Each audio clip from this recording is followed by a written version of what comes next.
I would like Senator Chambliss to come forward, and he himself had introduced a bill to address the unfair cuts to our military retirees, and I'm very proud that he's also supporting this proposal.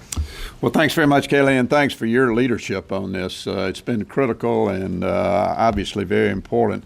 I'm one of those who voted for the budget bill, but at the time we voted for it, Senator Isakson and I had a colloquy with Senator Murray on the floor of the Senate relative to this issue. And we said at that time, and she agreed, that this issue needed to be fixed. It was one of those unintended consequences in a budget deal that was, in my opinion, the right way to go. Now, why do we need to fix it? Well, here's why. There are actually two parts to this, this COLA issue. One impacts the veterans who are disabled, and it impacts them to the tune of about $600 million. That's going to be fixed. It's going to be fixed in the short term in the appropriation process, whether they're separate bills or whether there's an omnibus bill. The other part of it, the second part of it, is the long-term impact on our veterans and the reduction in their annual COLA increase. My state is a huge military state. We have an awful lot of retired military individuals in my state. They're going to be impacted in a huge way, which means the economy of my state will be impacted in a huge way.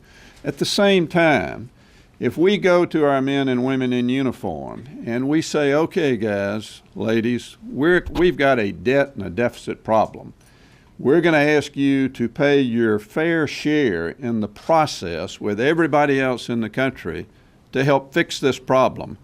I have no doubt but what all of our military men and women would stand up, just as they did when they were sworn into their respective branch of the military, and they would say, you bet, we're going to help America.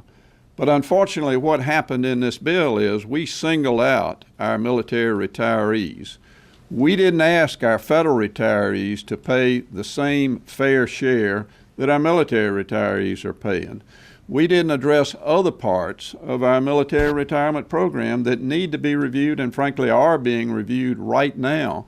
And there may be changes that we'll come back with down the road, but it's just not fair to single those men and women out who put their life in harm's way to protect America and protect Americans with a reduction in their quota in this bill. We can fix it.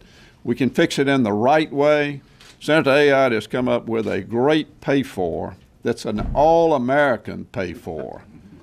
And it's one that needs to be enacted in this bill in the short term and not delay it until 2014 or 2015 when this provision takes effect. I commend her for coming up with this idea, and I look forward to a debate on the floor and the passage of this amendment. And we're very glad to have all of the state of Georgia here in terms of their senatorial representation.